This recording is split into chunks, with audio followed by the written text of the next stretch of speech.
again and again is, it is not just because of that external charm or that aura which you carry, ma'am, but she is the name and fame for not just one. Ivaga ige nam kelre we are into sales, we represent the life insurance sector. But then here comes a lady who is multi-talented. Multi-talented ಅಂದರೆ ಒಂದಕ್ಕಿಂತ ಜಾಸ್ತಿ ಇದ್ರೂ multi-talented ಅಂತ ಹೇಳಿದ್ರೆ, but you take it a name, I mean FM radio ಅಂತ ಹೇಳಿದ್ರೆ she is a very popular personality over there. Doordarshan time ಇಂದ ಹಿಡಿದು till there is stage artist and everything you say, she is highly popular over there. And MC, if mic ಅವ್ರಿಗೆ ಬಂದರೆ everybody will be silent because when she starts speaking, ಎಲ್ಲರೂ just ಕೇಳ್ತಾನೆ ಹೋಗ್ತಾರೆ. So that is how aura again and again I'm saying, that is how it is. And this started not because our education ಮಾಡಿದ್ರು, it was not about that, it was since childhood only. ಬೆಳೀತಾ ಇರ್ಬೇಕಾದ್ರೆ she, because ಕೆಲವ್ರು ಗೊತ್ತಿರುತ್ತೆ, it is not just ನಾನು, people are born for big reasons ಅಂತ ಹೇಳ್ತಾರಲ್ಲ, so does this madam is. And family में ಆ ಥರ push it to ಇಲ್ಲ, I don't know, but she always wanted that ನನಗಿಂತ ಜಾಸ್ತಿ ನಮ್ಮ ಫ್ಯಾಮಿಲಿ ಹೆಸರು ಬರಬೇಕು. wherever I go, that name which I carry with lot big pride ಜೊತೆ, that name and fame should all be there. So ಕೆಲವ್ರಿಗೆ ಇರ್ತಾರೆ, okay ನಾನು ಇವ್ರು ನನ್ನ ಮಗಳು, ಅವ್ರ ತಾಯಿ ಹೇಳಬೇಕು, ತಂದೆ ಹೇಳಬೇಕು, ಮನೇಲಿ ಯಾರಿದ್ರೆ she should be that trademark. That was always there sis child. And ಯಾವಾಗಲೂ ಅವ್ರ ಹೆಸರು ಫಸ್ಟಲ್ಲಿದೆ, that used to give her happiness. That is her personality is. So it gives us an immense pleasure. As said, not just an MC, not just an anchor, not just a Doordarshan news reader. And you know, Doordarshan news ಓದಬೇಕಾದ್ರೆ it is not just ಅಲ್ಲಿ ಜನರಿಗೆ ಅನಿಸುತ್ತೆ ಒಂದು teleprompter ಹಾಕಿರ್ತಾರೆ ಓದ್ತಾ ಹೋಗ್ತಾರೆ. No, it is not about that. ಏನೇನು ಮಾಡ್ಬೇಕಾದ್ರೆ ಆ ಒಂದು ಗ್ರೀಫ್ ನ್ಯೂಸ್ ಹೇಳ್ಬೇಕಾದ್ರೆ that emotion should come into your face, into your voice, into your hand expression too. ಈಗ ಸ್ಪೋರ್ಟ್ಸ್ ಖುಷಿ ಇರಬೇಕಾದ್ರೆ when you are speaking about the ನಮ್ಮ ದೇಶ ಅಂತ ಹೇಳಿದಾಗ ಆ ಪ್ರೈಡ್ ಕುಪ್ಪು ಮ್ಯಾಲ್ ಹೋಗಬೇಕು, ಆಲ್ ದಟ್ ಹ್ಯಾಸ್ ಟು. ಅದು ಟೆಲಿಪ್ರಾಂಪ್ಟರ್ ಬರಲ್ಲಪ್ಪ. ಟೆಲಿಪ್ರಾಂಪ್ಟರ್ ಕೆಲವು ವರ್ಡ್ಸ್ ಅಷ್ಟೇ ಕೊಟ್ಟಿರ್ತಾರೆ. Rest it is all auto mode which has to come. And madam was known when she used to do it for Doordarshan, she was in top. As said, an MC, an anchor, Doordarshan news reader, FM radio artist. Beautiful, I said, because she is a model too. A huge round of applause for Mrs. Rupa Gururaj and our Martin the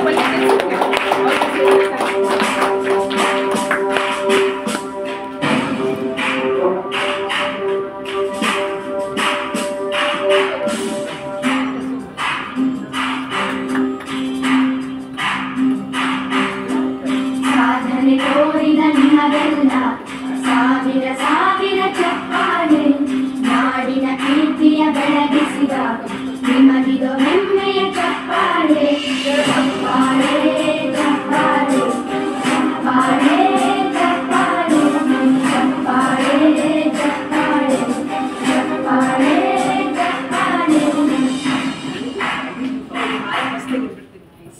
ಚಪ್ಪಾಳೆ.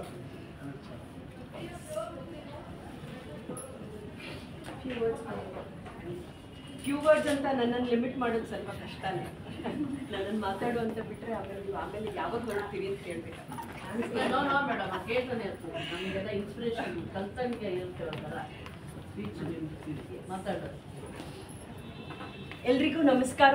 ನನ್ನ ಹೆಸರು ರೂಪಾ ಗುರುರಾಜ್. ಮಾಧ್ಯಮ ಕ್ಷೇತ್ರದಲ್ಲಿ ಸುಮಾರು 2 ದಶಕದಿಂದ ಅಂದರೆ 20 ವರ್ಷದಿಂದ ಕೆಲಸ ಮಾಡ್ತಾ ಇದ್ದೀನಿ. ದೂರದರ್ಶನದ ವಾರ್ತಾವಾಚಕಿಯಾಗಿ, ನಂತರ FM ರೇನ್ಬೋದಲ್ಲಿ RJ ಆಗಿ. ನಮ್ಮ ರೇಡಿಯೋ ಅನ್ನುವಂಥ ಒಂದು international radio which reaches out to 196 countries right now. I am an RJ there. MC ಆಗಿ ನಿರೂಪಣೆಯಲ್ಲಿ 1000ಕ್ಕೂ ಹೆಚ್ಚು ಕಾರ್ಯಕ್ರಮಗಳನ್ನು ನ್ಯಾಷನಲಿ ಇಂಟರ್ನ್ಯಾಷನಲಿ ಈವರೆಗೆ ಮಾಡಿದ್ದೇನೆ. And I am a writer too, columnist ಆಗಿ ಕೆಲಸ ಮಾಡ್ತಾ ಇದ್ದೇನೆ. ವಿಶ್ವವಾಣಿ ಅನ್ನುವಂಥ ದಿನಪತ್ರಿಕೆಗೆ ದಿನದ ಅಂಕಣ, ಡೈಲಿ ಕಾಲಮ್ ಅನ್ನು ಬರೀತೇನೆ. ಒಂದೊಳ್ಳೆ ಮಾತು ಅಂತ ನನ್ನ ಕಾಲಮ್ ಹೆಸರು. ಈ ಒಂದೊಳ್ಳೆ ಮಾತು ರಾಮಾಯಣ, ಮಹಾಭಾರತ, ಭಾಗವತ ಇದೆಲ್ಲದರಿಂದ ಚಿಕ್ಕ ಚಿಕ್ಕ ಕಥೆಗಳನ್ನು ತಗೊಂಡು ನಮ್ಮ ದೈನಂದಿನ ಜೀವನದಲ್ಲಿ for our every days life, how do we add energy to our every day life. ಯಾಕಂದರೆ ನಮ್ಮ ಲೈಫ್ಗೆ ಫೋಕಸ್ಸೇ ಇರಲ್ಲ ಎಷ್ಟೊಂದು ಸತಿ. ಬೆಳಗ್ಗೆ ಎದ್ದೊಳ್ಬೇಕಾ, ಆಫೀಸಿಗೆ ಹೋಗ್ಬೇಕಾ, ಇವತ್ತು ಒಂದು ರೆಡಿ ಆಗಬೇಕಾ ಅಂತ ಯೋಚನೆ ಮಾಡುವಂಥ ಒಂದು ಟೈಮ್ ಫ್ರೇಮಲ್ಲಿ ನಾವೆಲ್ಲ ಇದ್ದೀವಿ. ನಮ್ಮ ಸನಾತನ ಧರ್ಮ ನಮಗೆ ಕೊಟ್ಟಿರುವಂಥ ಅನೇಕ ಧರ್ಮ ಗ್ರಂಥಗಳಲ್ಲಿ ಇನ್ನೊಂದು 2000 ವರ್ಷಕ್ಕೆ ನಮ್ಮ ಹ್ಯುಮ್ಯಾನಿಟಿ ಬದುಕೋದಕ್ಕೆ ಬೇಕಾದಂಥ ಎಲ್ಲ ಮೌಲ್ಯಗಳನ್ನು ಅವರು ನಮಗೆ ಕೊಟ್ಟಿದ್ದಾರೆ. ಅದೆಲ್ಲ ಕತೆ ಉಪಕಥೆಗಳ ಮೂಲಕ.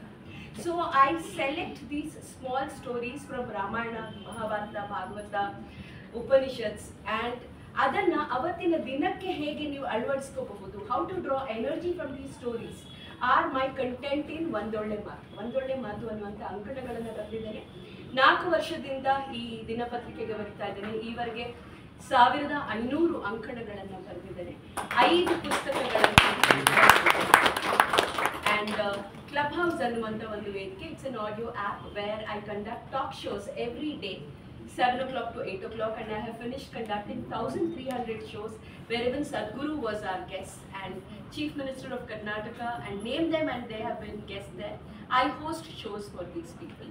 They come and talk there about their area of expertise for 1 hour. So it's equivalent for me that I have read almost 1300 books by now because I've listened to 1300 people with all diligence. ಇಲ್ಲಿ ಒಬ್ಬ ಕನ್ನಡದ ಹೆಣ್ಣು ಮಕ್ಕಳಾಗಿ ನಿಮ್ಮ ಮುಂದೆ ನಿಂತಿದ್ದೇನೆ, ಆದರೆ English ಅಥವಾ ಹಿಂದಿಯನ್ನು ಕೂಡ ಇಷ್ಟೇ ಸರಾಗವಾಗಿ ಮಾತನಾಡೋದಕ್ಕೆ ನನಗೆ ಬರುತ್ತೆ. ನಾವು ಕನ್ನಡದ ಬಗ್ಗೆ ಅಥವಾ ಕನ್ನಡ ರಾಜ್ಯೋತ್ಸವವನ್ನು ಸಂಭ್ರಮಿಸ್ತಾ ಇದ್ದೇವೆ ಅಂತ ಮಾತ್ರಕ್ಕೆ ಇಂಗ್ಲಿಷ್ ಮಾತಾಡಬಾರ್ದು, ಹಿಂದಿ ಮಾತಾಡಬಾರ್ದು ಅಥವಾ ತೆಲುಗು ತಮಿಳಿನವ್ರಿಗೆ ಉತ್ತರ ಕೊಡಬಾರ್ದು ಅನ್ನುವಂಥ ಮೈಂಡ್ಸೆಟ್ ಖಂಡಿತ ನನಗಿಲ್ಲ. ನಾನೇನು ಅನ್ಕೋತೀನಿ ಅಂದರೆ, ಯಾವುದೇ ಭಾಷೆಯನ್ನು ನಾವು ಮಾತಾಡಿದಾಗ ಅದನ್ನು ಸ್ಪಷ್ಟವಾಗಿ ಉಚ್ಚರಿಸಿ ಚಂದವಾಗಿ ಮಾತನಾಡಿದ್ರೆ ಅದು ಸಂಗೀತದ ಥರ ಕಿವಿ ಕೇಳಿಸುತ್ತೆ ಅಂತ ನಾನು ಅನ್ಕೋತೇನೆ. ಅದು ನಿಮ್ಮ ಮಾತೃಭಾಷೆ ತಮಿಳೋ, ತೆಲುಗುನೋ, ಹಿಂದಿನೋ, ಕನ್ನಡನೋ ಯಾವುದೇ ಆಗಿರ್ಬೋದು, ಅದನ್ನು ನಾವು ಒಂದು ಆತ್ಮವಿಶ್ವಾಸದಿಂದ with confidence when we talk, ಒಂದು ಐ ಕಾಂಟ್ಯಾಕ್ಟ್ ಇಟ್ಕೊಂಡು ನಾವು ಜನರ ಜೊತೆ ತುಂಬ ಆತ್ಮವಿಶ್ವಾಸದಿಂದ ನಾವು ಏನು ಹೇಳ್ತಾ ಇದ್ದೀವಿ ಅನ್ನೋದನ್ನು ಸ್ಪಷ್ಟವಾಗಿ ಹೇಳಿದಾಗ ಅದನ್ನು ಕೇಳೋರ ಮನಸ್ಸಿನ ಮೇಲೆ ಆಗೋ ಇಂಪ್ಯಾಕ್ಟೇ ಬಹಳ ದೊಡ್ಡ ಮಟ್ಟದ್ದು ಅಂತ ನಾನು ಅನ್ಕೋತೇನೆ. ನನಗೆ 100 ಭಾಷೆ ಬರ್ಬೋದು, ನಾನು 100 ಭಾಷೆ ಮಾತಾಡೋದು ತುಂಬ ದೊಡ್ಡ ವಿಷಯ ಅಲ್ಲ. ಆದರೆ ನಾನು ಮಾತಾಡುವಂಥ ನನ್ನ ಮಾತೃಭಾಷೆ ಯಾರಾದರೂ ಕೇಳಿದಾಗ 100 ಜನ ಅದನ್ನು ಕಲ್ತ್ಕೋಬೇಕು ಅಂತ ಆಸೆ ಪಡಬೇಕು. ನಾನು ಮಾತಾಡೋ ಭಾಷೆ ಹಾಗೆ. ಇದು ನನ್ನ ಜೀವನದ ಧ್ಯೇಯ. ಒಂದೊಳ್ಳೆ ಮಾತು ಅನ್ನುವಂಥ ಅಂಕಣಗಳನ್ನು ಬರಿತಾ ಇದ್ದೇನೆ ಅಂತ ನಿಮಗೆಲ್ಲ ಹೇಳಿದೆ. ನಿಮಗೆ ಸಮಯ ಇದ್ದರೆ 2 ನಿಮಿಷದ ಒಂದು ಕಥೆಯನ್ನು ನಿಮ್ಗೆ ಹೇಳ್ತೇನೆ. ಕುರುಕ್ಷೇತ್ರದ ಯುದ್ಧ ನಿಮಗೆ ಗೊತ್ತು. 18 ದಿವಸ ಕುರುಕ್ಷೇತ್ರದ ಯುದ್ಧ ನಡೆದಿರುತ್ತೆ. ಆ್ಯಂಡ್ ಅರ್ಜುನನಿಗೆ ಶ್ರೀಕೃಷ್ಣ ಸಾರಥಿಯಾಗಿರ್ತಾನೆ. ಯುದ್ಧ 18 ದಿನ ಆದಮೇಲೆ ಮುಗಿಯುತ್ತೆ. ಕೌರವರು ಸೋಲ್ತಾರೆ, ಪಾಂಡವರು ಗೆಲ್ತಾರೆ. ಆ್ಯಂಡ್ ಈ ಯುದ್ಧದ ಪ್ರತೀತಿ ಏನು ಅಂದರೆ, ಕೊನೆಯ ದಿನ 18ನೇ ದಿನ ಯಾರು ಸೋಲ್ತಾರೋ ಅವರ ಪಾಳೆಯದಲ್ಲಿ ಗೆದ್ದವರು ಹೋಗಿ ಮಲ್ಕೋತಾರೆ. The day of their victory, the people who have the side which has won will go spend the night in the tent of the people who have lost. ಹೀಗಾಗಿ ಕೃಷ್ಣ ಮತ್ತು ಪಾಂಡವರೆಲ್ಲ ರಥಗಳನ್ನು ಕೌರವರ ಒಂದು ಪಾಳೆಯದ ಕಡೆ ಕರ್ಕೊಂಡು ಹೋಗಿ ಅಲ್ಲಿ ಹೋಗಿ ಅವತ್ತು ರಾತ್ರಿ ಕಳಿಬೇಕು ಅನ್ನೋದು ನಿರ್ಧಾರ ಆಗುತ್ತೆ. ಸರಿ, ಕೃಷ್ಣ ಅರ್ಜುನನ್ನ ಕರ್ಕೊಂಡು ಕೌರವದ ಪಾಳ್ಯದ ಕಡೆಗೆ ಹೋಗ್ತಾನೆ. ಆಮೇಲೆ ಅಲ್ಲಿ ಪಾಂಡವರೆಲ್ಲ ಇಳಿದು ಆ ಟೆಂಟ್ ಒಳಗೆ ಹೋಗ್ತಾ ಇರ್ತಾರೆ. ಯೂಶಲಿ ಒಂದು ರಥ ಅಂತ ಹೋದ್ರೆ ಹೇಗೆ ಹೋಗುತ್ತೆ, ರಥ ನಡೆಸೋ ಸಾರಥಿ ಮೊದಲು ಕೆಳಗಿಳಿತಾನೆ. ರಥ ನಿಲ್ಲಿಸಿದಾಗ ಸಾರಥಿ ಮೊದಲು ಕೆಳಗಿಳಿತಾನೆ, ಆಮೇಲೆ ಮೇಲ್ಗಡೆ ಕೂತಿರುವಂಥ ಪಥಿಕ ಅಂದ್ರೆ ರಾಜ ಕೆಳಗೆ ಇಳಿತಾನೆ, ನಂತರ ಅವ್ರು ಹೋಗ್ತಾರೆ. ಇಲ್ಲಿ ಹೋಗಿ ರಥವನ್ನು ನಿಲ್ಲಿಸಿದ ಕೂಡಲೇ ಕೃಷ್ಣ ಹೇಳ್ತಾನೆ, ಅರ್ಜುನ ನಿನ್ನ ಬಾಣ, ಬದ್ದಳಿಕೆ, ನಿನ್ನ ಸಾಮಾನು ಏನೇನಿದೆಯೋ ಎಲ್ಲ ತಗೊಂಡು ಕೆಳಗಿಳಿ ಅಂತ ಹೇಳ್ತಾನೆ. ಅರ್ಜುನನಿಗೆ ಆಶ್ಚರ್ಯ, ಯಾವಾಗಲೂ ಕೃಷ್ಣ ನನ್ನ ಸಾರಥಿ, ಅವನು ಕೆಳಗಿಳಿದು ಆಮೇಲೆ ನನಗೆ ಬಾಗಿಲು ತೆಗಿಬೇಕು, ನಾನು ಆಮೇಲೆ ಕೆಳಗಿಳಿಬೇಕು, ಆಮೇಲೆ ನಾವು ಮುಂದಕ್ಕೆ ಹೋಗೋದು. ಇವತ್ತು ಯಾಕೆ ಕೃಷ್ಣ ವಿಚಿತ್ರವಾಗಿ ನಡ್ಕೋತಾ ಇದ್ದಾನೆ, ನಾನು ಯಾಕೆ ಕೆಳಗಿಳಿಬೇಕು ಅಂತ. ಆದರೆ ಅರ್ಜುನ ಪ್ರಶ್ನೆ ಮಾಡೋದಿಲ್ಲ. ಮುಂಚೆನೂ 1-2 ಘಟನೆಗಳಲ್ಲಿ ಅರ್ಜುನನಿಗೆ ಸ್ವಲ್ಪ ಓವರ್ ಕಾನ್ಫಿಡೆನ್ಸ್ ಅಂತ ಆಗಿದ್ದಾಗ, ಸ್ವಲ್ಪ ಅಹಂಕಾರ ಬಂದಿದ್ದಾಗ ಕೃಷ್ಣ ಅಲ್ಲಲ್ಲೇ ಅವನಿಗೆ ಅವನ ಜಾಗ ತೋರಿಸಿರ್ತಾನೆ. ನಿನಗೆ ನನ್ನ ಕೃಪಾಶೀರ್ವಾದ ಮತ್ತು ನನ್ನ ಆಶೀರ್ವಾದ ಇರೋದ್ರಿಂದ ಮತ್ತು ನಿನ್ನ ಪೂರ್ವ ಜನ್ಮದ ಪುಣ್ಯ ಇರೋದ್ರಿಂದ ನೀನು ಅರ್ಜುನನಾಗಿದ್ಯಾ ಹೊರತು ನೀನು ಯಾರಿಗಿಂತ ಶ್ರೇಷ್ಠ ಅಲ್ಲ ಅನ್ನೋದನ್ನ ಕೃಷ್ಣ ಅಲ್ಲಲ್ಲೇ ಅವನಿಗೆ ತೋರಿಸಿರ್ತಾನೆ. ಹೀಗಾಗಿ ಈಗ ಉದ್ದಟತನ ಮಾಡೋದಿಲ್ಲ. ಆಯ್ತು ಕೃಷ್ಣ ನೀನು ಹೇಳ್ದಂಗೆ ಅಂತ ಹೇಳಿ ಕೈ ಮುಟ್ಟಿದ್ದು ತನ್ನ ಬಾಣ, ಬತ್ತಳಿಕೆ ಎಲ್ಲ ತಗೊಂಡು ಕೆಳಗಿಳಿತಾನೆ. ಕೃಷ್ಣನು ತನ್ನ ಸಾರೋಟು ಮತ್ತು ಕೊಳಲು ಎರಡನ್ನೂ ತಗೊಂಡು ಕೆಳಗಿಳಿತಾನೆ. ಕೃಷ್ಣನ ಹೆಜ್ಜೆಯಿಂದ ಹೊರಗೆ ಬಂದ ಕೂಡಲೇ, ಕೃಷ್ಣ ರಥದಿಂದ ಮುಂದೆ ಬಂದ ಕೂಡಲೇ ರಥ ಹತ್ತಿಕೊಂಡು ಉರಿದು ಬಿಡುತ್ತೆ ಜೋರಾಗಿ. ಅರ್ಜುನನಿಗೆ ಆಶ್ಚರ್ಯ, ಕೃಷ್ಣ ಭಗವಂತ, ಅವನು ನಡೆಸ್ತಿದ್ದಂಥ ರಥ ಹೇಗೆ ಬೆಂಕಿಗೆ ಆಹುತಿ ಆಗೋದಕ್ಕೆ ಸಾಧ್ಯ? ಪರಮಾತ್ಮನ ರಥನೇ ಬೆಂಕಿಗೆ ಆಹುತಿ ಆಗೋದು ಅಂದರೆ ಏನರ್ಥ? ಅದಕ್ಕಿಂತ ದೊಡ್ಡ ಫೋರ್ಸ್ ಯಾವುದಿದೆ ಪ್ರಪಂಚದಲ್ಲಿ ಅಂತ. ಇದೇನು ಕೃಷ್ಣ, ಇದು ನನಗೆ ಅರ್ಥ ಆಗ್ತಿಲ್ಲ, ಇದು ಹೇಗೆ ರಥ ಬೆಂಕಿಗೆ ಆಹುತಿ ಆಯಿತು? ಇನ್ನೊಂದು ಏನು ಅಂದರೆ, ಕುರುಕ್ಷೇತ್ರ ಯುದ್ಧಕ್ಕೆ ಆ ರಥವನ್ನು ಅರ್ಜುನನಿಗೆ ಕರುಣಿಸಿದ್ದು ಅಗ್ನಿದೇವ. ಅಗ್ನಿದೇವನೇ ಆ ರಥವನ್ನು ಅವರಿಗೆ ಕೊಟ್ಟಿರ್ತಾನೆ. ಮತ್ತೆ ರಥದ ಒಂದು ಧ್ವಜದ ಸ್ತಂಭದ ಮೇಲೆ ಸಾಕ್ಷಾತ್ ಹನುಮಂತ ಕೊಟ್ಟಿರ್ತಾನೆ. ಹನುಮಂತ ಕೂತಿರುವಂತ ಅಗ್ನಿದೇವ ಕೊಟ್ಟಿರುವಂತ ಇಂಥ ರಥ ಹೇಗೆ ಅಗ್ನಿಗೆ ಆಹುತಿ ಆಯ್ತು, ಇದು ನನಗೆ ಅರ್ಥ ಆಗ್ತಿಲ್ಲ, ಇಲ್ಲಿ ಏನಾಗ್ತಿದೆ ಅಂತ ಅರ್ಜುನ ಕೈ ಮುಕ್ಕೊಂಡು ಕೇಳಿದಾಗ ಕೃಷ್ಣ ಹೇಳ್ತಾನೆ, ಅದೆಷ್ಟು ಜನರ ಶಾಪ, ಅದೆಷ್ಟು ಜನರ ನಿಟ್ಟುಸಿರು, ಅದೆಷ್ಟು ಜನರ ಬ್ರಹ್ಮಾಸ್ತ್ರ, ಇದೆಲ್ಲವನ್ನ ಈ ರಥ 18 ದಿನ ತಡ್ಕೊಂಡಿದೆ. ಯುದ್ಧದಲ್ಲಿ ದುರ್ಯೋಧನ ಆಗಿರಬಹುದು, ದುಶ್ಯಾಸನ ಆಗಿರಬಹುದು, ಅಥವಾ ದ್ರೋಣಾಚಾರ್ಯರು, ಭೀಷ್ಮಾಚಾರ್ಯರು, ಇವರೆಲ್ಲರ ಬಾಣಗಳ ಧಾಳಿ ಈ ರಥದ ಮೇಲೆ ಆಗ್ತಾ ಇತ್ತು.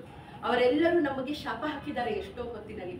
ಅಲ್ಲಿ ಅರಮನೆಯಲ್ಲಿ ಎಷ್ಟೋ ಹೆಂಗಸರು ನಮಗೆ ಶಾಪ ಹಾಕಿದ್ದಾರೆ. ಅವರೆಲ್ಲರ ಶಾಪ ಮತ್ತು ಆ ಬ್ರಹ್ಮಾಸ್ತ್ರಗಳ ಎಲ್ಲ ಒಂದು ಏಟನ್ನ ತಡ್ಕೊಂಡು ಈ ರಥ ನಿಂತಿದೆ ಅಂದ್ರೆ ಅದು ನನ್ನ ಮಾಯೆಯಿಂದ ನಿಂತಿದೆ, ನಾನು ಅದ್ರೊಳಗೆ ಕೂತಿದ್ದೆ ಅನ್ನೋ ಒಂದೇ ಕಾರಣಕ್ಕೆ ಈ ರಥ ಏನೂ ಡ್ಯಾಮೇಜ್ ಆಗ್ದಲೇ ಇದೆ. ಕೆಲಸ ಮುಗೀತು. ಕೆಲಸ ಮುಗಿದ್ಮೇಲೆ ಯಾವ ವಸ್ತುನು ನಮ್ಮ ಹತ್ರ ಇರೋ ಹಾಗಿಲ್ಲ. ಇದು ನಮ್ಮ ಪರ್ಸನಲ್ ಲೈಫ್ಗೂ ಅಪ್ಲೈ ಆಗುತ್ತೆ. ನಾವು ಅನ್ನೆಸೆಸರಿಯಾಗಿ ಮೆಟೀರಿಯಲಿಸ್ಟಿಕ್ ಆಗಿ ಸಾಮಾನುಗಳನ್ನ ಹೇರ್ಕೋತಾ ಹೋಗೋ ಬದಲಾಗಿ ನಮಗೆ ಎಷ್ಟು ಕೆಲಸಕ್ಕೆ ಬೇಕು ಅಷ್ಟನ್ನು ಮಾತ್ರ ನಾವು ಶೇಖರಿಸ್ಕೋಬೇಕು. ಕೆಲಸ ಮುಗಿದ ಮೇಲೆ ಆ ಸಾಮಾನು ನಮ್ಮ ಜೊತೆ ಉಳಿಯೋದಿಲ್ಲ. ಎಷ್ಟೋ ಜನ ಕೂಡ ನಮ್ಮ ಜೀವನದಲ್ಲಿ ಅದೇ ರೀತಿ ಬರ್ತಾರೆ. They come for a purpose. Either they give us a lesson or they give us some value for life. ಕೆಲವರು ತುಂಬಾ ಸಂತೋಷ ತಗೊಂಡ್ಬಂದು ಕೊಡ್ತಾರೆ, ತುಂಬಾ ಖುಷಿಯನ್ನ ತಂದು ಕೊಡ್ತಾರೆ. ಕೆಲವರು ಅಷ್ಟೇ ಏಟ್ ಕೊಟ್ಬಿಟ್ಟು ಹೋಗ್ತಾರೆ. ಇವ್ರು ಯಾಕೆ ಬರ್ಬೇಕಿತ್ತು ನಮ್ಗೆ ಇಷ್ಟೊಂದು ಏಟ್ ಕೊಡೋದಾದ್ರೆ ಅಂತ ನಾವು ಯೋಚನೆ ಮಾಡ್ತೀವಿ. ಆದ್ರೆ ಅವರು ಕೂಡ ಒಂದು ದೊಡ್ಡ ಪಾಠವನ್ನ ನಮಗೆ ಕಲಿಸಿ ಹೋಗಿರ್ತಾರೆ. But everybody has a time frame. ಆ ಟೈಮ್ ಫ್ರೇಮ್ ಆದ್ಮೇಲೆ ಯಾರು ನಮ್ಮ ಜೊತೆ ಉಳಿಯೋದಿಲ್ಲ ಅನ್ನೋದಕ್ಕೆ ಆ ರಥನೇ ಸಾಕ್ಷಿ. ಬೇರೆ ಯಾರು ಅಲ್ಲ, ನಾವು ಕೂಡ ಟೈಮ್ ಫ್ರೇಮ್ ಆದ್ಮೇಲೆ ಜಾಗ ಖಾಲಿ ಮಾಡ್ಬೇಕು. ನಾವು ಕೂಡ ಒಂದೇ ಒಂದು ಕ್ಷಣ, ಒಂದೇ ಒಂದು ಉಸಿರು ಕೂಡ ಎಕ್ಸ್ಟ್ರಾ ಭೂಮಿ ಮೇಲೆ ಇರೋದಕ್ಕೆ ಸಾಧ್ಯ ಇಲ್ಲ. ಸೊ ಈ ಮೆಸೇಜ್ ಅನ್ನ ಈ ರಥ ಕೊಡ್ತಾ ಇದೆ. ಒಂದು ಕೆಲಸಕ್ಕೆ ಬಂದಿದ್ದೀವಿ ಅಂದ್ಮೇಲೆ ಆ ಕೆಲಸ ಮುಗಿದ್ಮೇಲೆ ಜಾಗ ಖಾಲಿ ಮಾಡ್ತಾ ಇರ್ಬೇಕು. ಯಾವುದೋ ಒಂದು ಫಂಕ್ಷನ್ಗೋ ಮದ್ವೆ ಮನೆಗೋ ಹೋಗಿರ್ತೀರಿ, ಮದ್ವೆ ಆಗೋ ತನಕ ನಮ್ಮನ್ನ ಎಲ್ಲಾರು ತುಂಬಾ ಚೆನ್ನಾಗಿ ಮಾತಾಡಿಸ್ತಾರೆ. ಮದ್ವೆ ಮುಗಿದ್ಮೇಲೆ ಪ್ಯಾಕ್ ಆಫ್ ಎಲ್ಲ ಅವ್ರವ್ರು ಪ್ಯಾಕ್ ಮಾಡ್ಕೊತಿರ್ತಾರೆ. ನೀವಲ್ಲಿ ಕೂತಿದ್ರು ಯಾರೂ ನಮ್ಮನ್ನ ಕೇಳೋದಿಲ್ಲ. If you have achieved something today, ನಿಮ್ದು ಯಾವುದೋ ಒಂದು ಟಾರ್ಗೆಟ್ ಅಚೀವ್ ಮಾಡಿದ್ದೀರಿ ಅಥವಾ ನಿಮ್ದು ಯಾವುದೋ ಒಂದು ಅವಾರ್ಡ್ ಸಿಕ್ಕಿದೆ, ಅದು ಆ ಅವಾರ್ಡ್ ಸಿಗೋವರೆಗೆ ಮಾತ್ರ. You are important until that point. After that there is a new journey again. ಹೊಸ ಚಾಲೆಂಜ್ ಶುರುವಾಗುತ್ತೆ. ಮೊನ್ನೆ ಸಿಕ್ಕಿದಂತ, ಹೋದ ವರ್ಷದ ಅಚೀವ್ಮೆಂಟಿಗೆ ಸಿಕ್ಕಿದಂತ ಅವಾರ್ಡ್ ಇಟ್ಕೊಂಡು ನನ್ನ ಲೈಫ್ ಟೈಮ್ ಎದೆ ಮೇಲೆ ಹಾಕೊಂಡು ಓಡಾಡಕ್ಕಾಗಲ್ಲ. Nobody will recognize that for you. You have to get on to new level of challenges, improve yourself, get on to a higher level. ಕಳೆದ ನೆನ್ನೆಗಳ ಪಾಸ್ಟಿನ ಒಂದು ಧ್ವಜವನ್ನ, ಬಾವುಟವನ್ನ ಎದೆ ಮೇಲೆ ಹಾಕೊಂಡು ಯಾರು ಕೂಡ ನಿರಂತರವಾಗಿ ಅಚೀವರ್ ಅಂತ ಓಡಾಡೋದಕ್ಕೆ ಸಾಧ್ಯನೇ ಇಲ್ಲ. Every day, every morning we should get up with a new challenge. That is a time frame life has given to all of us. Once we realize this, ಪ್ರತಿ ದಿನವನ್ನ ಒಂದು ಹ್ಯೂಮಿಲಿಟಿಯಿಂದ ನಾವು ಸ್ಟಾರ್ಟ್ ಮಾಡ್ತೀವಿ. ಈ ವರ್ಷದ ಯಾವುದೋ ಒಂದು ದೊಡ್ಡ ಅವಾರ್ಡ್ ನನಗೆ ಬಂದಿದೆ ಅಂದ ಮಾತ್ರಕ್ಕೆ ಎಲ್ಲರೂ ನನಗೆ ಜಿ ಹುಜೂರಿ ಸದಾ ಕಾಲಕ್ಕೂ ಹಾಕೋದಿಲ್ಲ. Only if I am proving myself every day do I stand very big in their eyes. Otherwise I have no value tomorrow. ಅದಾಯ್ತು. Krishna ಹೇಳ್ತಾನೆ, ಮುಗೀತು ಕೆಲಸ ರಥದ್ದು, ಅದಕ್ಕಾಗಿ ರಥ ಸುಟ್ಟು ಹೋಯಿತು. ಎಲ್ಲಿಯವರೆಗೆ ನನ್ನ ಕೃಪಾ ಕಟಾಕ್ಷ ಇರುತ್ತೋ ಅಲ್ಲಿಯವರೆಗೆ ಮಾತ್ರ ಯಾವುದಕ್ಕಾದ್ರೂ ಒಂದು ಅಸ್ತಿತ್ವ. ಮನುಷ್ಯರಾಗಿ ನಮಗಿದು ಏನು ಹೇಳುತ್ತೆ ಅಂದರೆ, ಬದುಕಿನಲ್ಲಿ ಅಂಟಿಲ್ ವಿ ಹ್ಯಾವ್ ವಿನಯ, ವಿಧೇಯತೆ, ಶಿಸ್ತು, ದೊಡ್ಡವರ ಬಗ್ಗೆ ಗೌರವ, ಜೀವನದಲ್ಲಿ ನಮಗೊಂದು ವಿನಮ್ರತೆ, ಇದೆಲ್ಲ ಈ ವ್ಯಾಲ್ಯೂಸ್ ಅನ್ನ ಲೈಫಲ್ಲಿ ನಾವು ಎಲ್ಲಿವರೆಗೆ ಇಟ್ಕೋತಿರ್ತೇವೋ ಭಗವಂತನ ರಥದಲ್ಲಿ ಸೇಫಾಗಿ ಕೂತಿರ್ತೀವಿ. ನಾವು ಯಾವತ್ತು ನಾವು ಅಹಂಕಾರದಿಂದ ಮೆರೆಯೋದಕ್ಕೆ ಶುರು ಮಾಡ್ತೀವೋ, ಯಾವತ್ತು ನಮ್ಮ ತಲೆಗೆ ಹತ್ತತ್ತೋ ನಾವು ಏನು ಮಾಡಿದ್ವೋ ಇದೆಲ್ಲ ನನ್ನ ಅಚೀವ್ಮೆಂಟು, ಇದು ನಾನು ಎಂಥ ಸಾಧನೆ ಮಾಡಿದ್ದೀನಿ ಅಂತ ನನ್ನ ತಲೆಗೆ ಹತ್ತಕ್ಕೆ ಶುರುವಾಗುತ್ತೋ ಅಲ್ಲಿ ಕೃಷ್ಣ ಅವನ್ ಫಸ್ಟ್ ಇಳಿಯೋದ, ನನ್ನನ್ನು ಫಸ್ಟ್ ಇಳಿಸೋದ ಅಂತ ಯೋಚನೆ ಮಾಡ್ತಾ ಇರ್ತಾನೆ. ನೆನ್ಪಿಟ್ಕೋಬೇಕು, ನಾವು ಯಾವಾಗಲೂ ರಥದಲ್ಲಿ ಹಿಂದೆ ಕೂತಿದ್ದೀವಿ. ಕೃಷ್ಣನ, ಭಗವಂತನ ಕೃಪಾ ಕಟಾಕ್ಷ ನಮ್ಗಿರ್ಬೇಕು ಅಂದ್ರೆ ನಮ್ಮ ವ್ಯಾಲ್ಯೂ ಅಡಿಷನ್ ತುಂಬಾ ಚೆನ್ನಾಗಿರ್ಬೇಕು ಲೈಫಲ್ಲಿ. ಇಲ್ಲ ಅಂದ್ರೆ ಕೃಷ್ಣ ನೀಟಾಗಿ ರಥ ಬಿಟ್ಟು ನಡ್ಕೊಂಡು ಹೊಟ್ಟೋಗ್ಬಿಡ್ತಾನೆ. ಆ ರಥದ ಜೊತೆಗೆ ನಾವು ಕೂಡ ಅಗ್ನಿಗೆ ಆಹುತಿ ಆಗ್ತೇವೆ. So this life is a mercy. ಇದು ಭಗವಂತ ನಮಗೆ ಕೊಟ್ಟಿರುವಂಥ ಒಂದು ದೊಡ್ಡ ಭಿಕ್ಷೆ ಅಥವಾ gift. Let us all live it with all humility. Let us spend every day with gratitude. ಪ್ರತಿ ದಿನವನ್ನ ಒಂದು ಥ್ಯಾಂಕ್ ಯು ನೋಟ್ನೊಟ್ಟಿಗೆ, ಅದು ನಮ್ಮ ತಂದೆ ತಾಯಿ ಆಗಿರಬಹುದು, ನಮಗೆ ಬದುಕನ್ನು ಕೊಟ್ಟಿರುವಂಥ ನಮ್ಮ ಶಿಕ್ಷಣ ಆಗಿರಬಹುದು ಅಥವಾ ಇವತ್ತಿನ ಮಟ್ಟಿಗೆ ನಾನು ಇಷ್ಟು ಚೆನ್ನಾಗಿ ಬದುಕ್ತಿದ್ದೀನಲ್ಲ ಅಂತ ನಮ್ಮ ಫ್ಯಾಮಿಲಿ ಅವರಿಗೆ ಒಂದು ಥ್ಯಾಂಕ್ಫುಲ್ನೆಸ್, 3 ಹೊತ್ತಿನ ಊಟ ಚೆನ್ನಾಗಿ ಸಿಗ್ತಾ ಇದೆ.